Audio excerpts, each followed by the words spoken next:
Hello साथियों, नमस्कार। मैं सेठ आदर्श बहार, इलाहाबाद केंद्रीय विश्वविद्यालय। साथियों, आप लोग जानते ही हैं कि एक कट ऑफ और पीजेड का आ चुका है। अब रही बात जिन लोगों का कट ऑफ में आ गया, पहले उनको शुभकामनाएं, और जो लोग अभी बचे रह गए हैं उनके लिए भी अग्रिम शुभकामनाएं। अब बात है कि दूसरी कट ऑफ कब आएगी। तो दूसरी कट ऑफ आने की, देखिए, जब एक कट ऑफ कोई आती है तो जैसे पहले हम पीजी वालों के लिए बात करेंगे, फिर उसके बाद यूजी वालों के लिए, क्योंकि अभी पीजी का कट ऑफ कंटिन्यू हो रहा है। तो पीजी का जब कट ऑफ आ जाता है तो एक कट ऑफ आने और उस डिपार्टमेंट की नेक्स्ट कट ऑफ आने में लगभग 5 दिन 1 हफ्ता के समय लग जाता है। तो यानी कि जैसे मान लीजिए कोई कट ऑफ 10 तारीख को आया तो उसका लास्ट डेट 13 तक उसकी वैलिडिटी रहेगी। पहले लोग रजिस्ट्रेशन करते हैं, और यदि जैसे काफ़ी बच्चों का कमेंट आया कि रजिस्ट्रेशन काउंसलिंग कर रहे हैं, ऑनलाइन डाटा अपलोड हो गया उनका, लेकिन अभी जो सही का मार्क नहीं लगा है। तो सही का मार्क देखिए, जब डिपार्टमेंट देखता है जो भी उसके वो है जिनके अंदर हो रहा है, तो वो जब चेक करते हैं कि आपका डाटा सब सही है तो टिक लगाते हैं, तो उसमें घबराने की कोई बात नहीं, वो हो जाता है। और फिर नेक्स्ट डे होता है कि फ़ीस पेमेंट करने के लिए। तो फ़ीस पेमेंट वगैरह जब कर देते हैं तब देखिए कुछ ज़्यादातर ऐसा होता है कि कुछ बच्चे उतना करके, कई बच्चे 1-2% छोड़ देते हैं कि फ़ीस पेमेंट नहीं करते हैं, तो ये सीट अगले वाले कट ऑफ में वो भी ऐड हो जाता है। तो यानी कि 5 दिन के बाद 4, जैसे मान लीजिए ज्योग्राफी डिपार्टमेंट का कोई कट ऑफ है तो अब इसका कट ऑफ अगले 5 दिन बाद आएगा। तो ऐसे सिलसिला चलता रहता है। तो अब इस सिलसिले में जो है, तो अगला कट ऑफ अब आएगा 5 दिन बाद, या जिस डिपार्टमेंट का कट ऑफ भी नहीं आया है वो कभी भी आ सकता है। आज 12-13 तारीख हो ही गया, 1-2 दिन में फिर कट ऑफ आने लगेंगे। अब कट ऑफ कंटिन्यू रहेंगे। अब दूसरी बात यह है कि हॉस्टल कैसे मिलेगा। तो बच्चों की सबसे ज़्यादा क्वेरी थी कि हॉस्टल और अफिलिएटेड कॉलेज के एडमिशन के बारे में, जो सीयूटी यूजी है और चाहे पीजेड के माध्यम से हैं, उनके लिए भी हॉस्टल की बात करेंगे इस वीडियो में। और अफिलिएटेड कॉलेज में कैसे एडमिशन मिलता है, क्या सीन है, कहाँ का।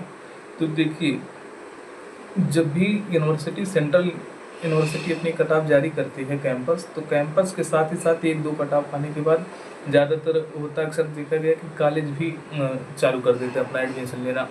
तो अब बात रही कि कॉलेज में एडमिशन कैसे होगा। तो कॉलेज, जितने भी कॉलेज हैं, मान लीजिए आपका ISTC ईश्वर डिग्री कॉलेज जो कि सालोरी में है, अगर ये अपना कट ऑफ जारी करता है तो आप इस यूनिवर्सिटी, गूगल पे सर्च करिएगा ISTC, चाहे CMT हो, चाहे ECC हो, चाहे SS Khanna girls degree college हो, चाहे जगत तारण गर्ल्स डिग्री कॉलेज हो, फिर जितने भी इसके एफिलिएटेड कॉलेज हैं, श्यामा प्रसाद मुखर्जी हुआ, ADC हुआ, तो सबके लिए आप जिस कट ऑफ में आएंगे तो उस कॉलेज की वेबसाइट खोलेंगे और वहाँ के माध्यम से आप रजिस्ट्रेशन कर लेंगे।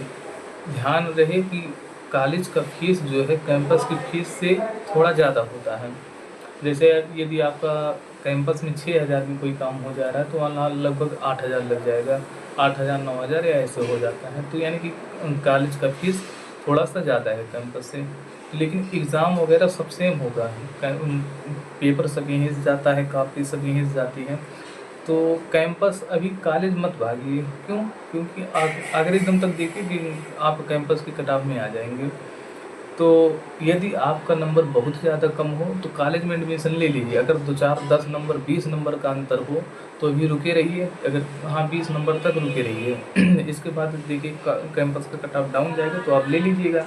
नहीं तो कई बार ये होता है कि बच्चे हड़बड़ी में कॉलेज में एडमिशन ले लेते हैं, फिर पता चलता है अगले हफ्ते तक कैंपस के कट ऑफ में आए हैं, तो इनका मामला फंस जाता है। वहाँ एडमिशन ले लिया, वहाँ कैंसिल कराएं, तो कैंसिल कराने की भी एक प्रक्रिया होती है। खैर, फीस तो रिफ़ंड हो ही जाता है, लेकिन फिर ज़्यादा टाइम लग जाता है। तो इसलिए थोड़ा सा धैर्य रख के, धीरज बना के बहुत आराम से काम करें। तो कॉलेज में तभी देखिए, चाहे पीजेड हुआ, चाहे CUT यूजी वाले हुए, तो यूजी वालों का भी जैसे BE कट ऑफ आना चालू हो जाएगा, फिर इसके बाद सब कॉलेज अपना चालू कर देगा, तो इसी के बीच में होगा। इस बार सीटें PG में और UG में दोनों जगह कम हुई हैं। पहले सीटें काफ़ी हुआ करती थी, अब लगभग मुझे लगता है 150 सीटें हर डिपार्टमेंट की इन्होंने माइनस कर दिया है। तो इस सिलसिले में कट ऑफ की थोड़ी होड़ रहेगी। तो कॉलेज में एडमिशन के लिए बहुत आसान प्रक्रिया है। पहले जब संभव हो कि कैंपस में हो जाए तभी कॉलेज की रुख करें। तीसरी बात यह है कि आखिर हॉस्टल कैसे मिलता है इलाहाबाद यूनिवर्सिटी में, चाहे गर्ल्स हों चाहे बॉयज़ हों, उनके लिए यह सबसे महत्वपूर्ण सवाल हो जाता है कि हॉस्टल कैसे मिलता है। तो हॉस्टल के लिए देखिए आपको अलग से कुछ नहीं करना होगा। जो पीजेड के स्टूडेंट हैं, तो पीजेड वाले जितने स्टूडेंट हैं, जब आप फॉर्म फिल कर रहे होते हैं तो वहाँ से पहले ही आपसे पूछ लिया जाता है कि are you interested for hostel. तो ऐसे मतलब यदि आपको हॉस्टल चाहिए तो यस कर देंगे। अगर यस करेंगे तभी आपको हॉस्टल मिलेगा, चाहे गर्ल्स हों चाहे बॉयज़ हों। हॉस्टल की फ़ीस मिनिमम 15,000 और 15 से 21,000, 18 से 21, पहले 15,000 हुआ करता था। पहले तो 8-9 हज़ार हुआ करता था, लेकिन अब बढ़ाते बढ़ाते चले गए, आज मौके पे 21,000 हो गया है। तो खाने का फिर अलग से रहेगा, हॉस्टल चार्ज अलग से रहेगा, मेस का अलग से रहेगा, तो इतना फ़ीस हो गया है। खैर फिर भी हॉस्टल ठीक ही है, यहाँ का सब हॉस्टल बढ़िया है। तो जो पीजी वाले हैं, अगर उन्होंने फॉर्म में यस किया होगा तो इनके लिए कोई दिक्कत नहीं है, उनको हॉस्टल मिलेगा। तो हॉस्टल की कट ऑफ जो है मेरिट लिस्ट बेस होती है। वो का हो इंटरव्यू दे हो जाता है। अच्छा वो हाँ करा, छुट्टी भी करा दी। हाँ करा तो हाँ सही चलवा नहीं चला नहीं से। तो अरे यार पेपर फाइल अरे वहीं देखो वीडियो। अरे बात भाई कुछ मन्ना कुछ कर पड़ी कह देई ना। अरे उनको कह दे कोनो दिक्कत ना होई, कोनो दिक्कत वो कानी तो भले वो जान हुआ है नहीं, कुछ ना वो जाना था इंटरनल राहुल कराए ने हाँ साथियों सॉरी। और ये ऐसे हो जाता है जो पीजेड बात, तो इसका भी कट ऑफ आता है। कट ऑफ हमारे चैनल के माध्यम से आपको पता चल जाएगा। इसका कट ऑफ ज़्यादातर पब्लिश नहीं होता वेबसाइट पे। जो पीजी के छात्र हैं इनका वेबसाइट पे पब्लिश नहीं होता, नाम में नहीं आता। ये हॉस्टल में चस्पा कर दिए जाते हैं जिनका भी नाम हो जाता है। तो उस मान लीजिए जो भी बाहर हैं, अगर उनको फिर कैसे पता चलेगा उनको हॉस्टल मिल रहा है।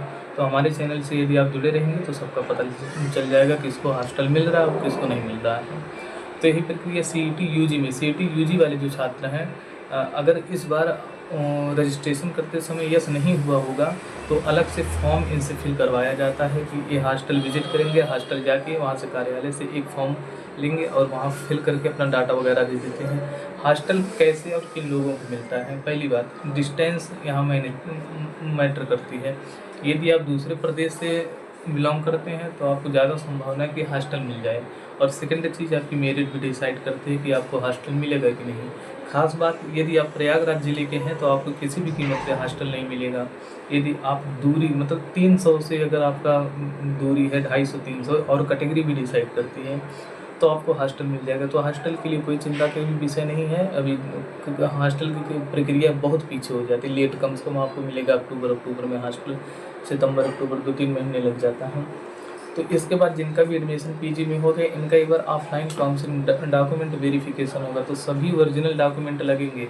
अगर मान लीजिए किसी कारणवश आपके पास नहीं हो पाता तो एफिडेविट लगा के भी आपका काम हो जाएगा। तो घबराने की बात नहीं है, आप रजिस्ट्रेशन कर दीजिए। और जिनका हो गया एडमिशन वो कमेंट में ज़रूर बताएं, और जिनका नहीं हुआ है, कितने नंबर से नहीं हुआ है वो भी कमेंट में बताएं कि उनका होगा कि नहीं, तब हम बता पाएंगे कि कितने नंबर पूछे। और फिर हाँ, टेलीग्राम पे डायरेक्ट मैसेज मत किया करिए, कमेंट में छोड़ दीजिए मैसेज। मुझे टाइम मिलेगा देख के हर एक मैसेज का मैं रिप्लाई कर दूँगा, तो इसमें घबराने की बात नहीं है। और अफिलिएटेड कॉलेज का भी सीन यही है। बाकी नेक्स्ट कट ऑफ बस 1-2 दिन में फिर आने वाली है। तो आप सभी की शुभकामनाओं के लिए मैं ईश्वर से प्रार्थना करता हूँ कि आप सभी का दाखिला इलाहाबाद केंद्रीय विश्वविद्यालय में हो जाए, जो अपने आप में एक प्रतिष्ठित संस्थान के रूप में विश्व पटल पर उभरा हुआ है। तो जो भी आपकी समस्या, जो भी क्वेरीज हो, आप कमेंट में बताएं। हम आपके सहयोग और समर्थन के लिए सदैव तत्पर हैं। नमस्कार।